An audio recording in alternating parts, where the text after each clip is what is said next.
আজকের হোস্ট কে তুমি? হ্যাঁ।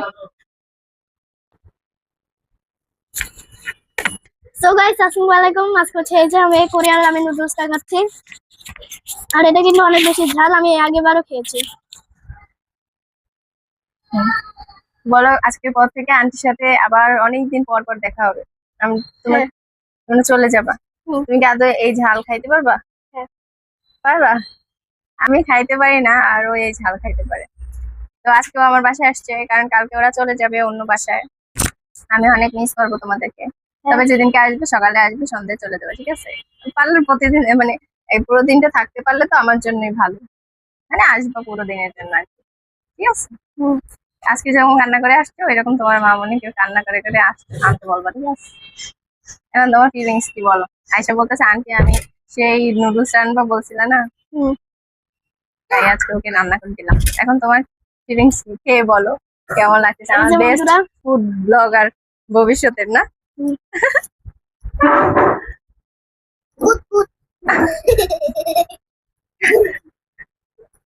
ঝাল না?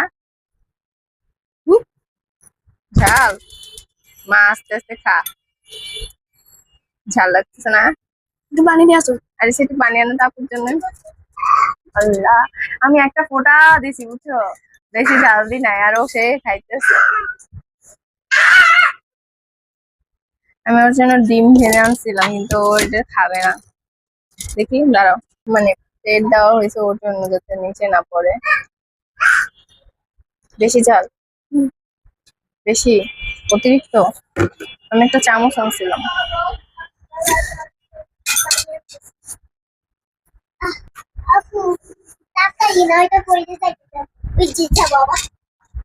তোমার পেটে ব্যথা করবে।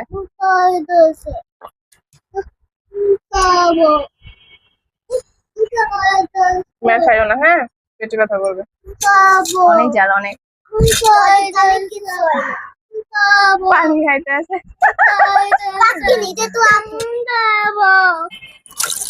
অনেক ঝাল, অনেক। এক ফোঁটা দিছি যদিও। মিষ্টি রান্না করে মিষ্টি রান্না কর মিষ্টি রান্না কর। নাও, এই নাও, এই নাও, এই নাও, খাও।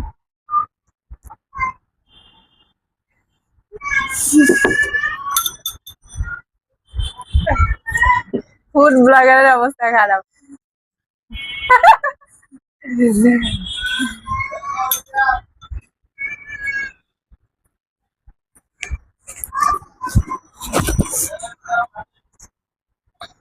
পুরাটা খায় বাকিটা অল্প একটু রাখে ওকে দেন। খা, খা। খাইতে পারবে না কিছু না। আমি সোজাইছি, আমি আরি সঙ্গে আমি তাই দেখতেছি কি খাই। ছোটবেলা পাঞ্জাব খাও। বিনোদন ছাড়া আর কিছু না। সবাই ভালো আমি থাকবে, খাবো না। এনজয় করবে একটু বসাতে।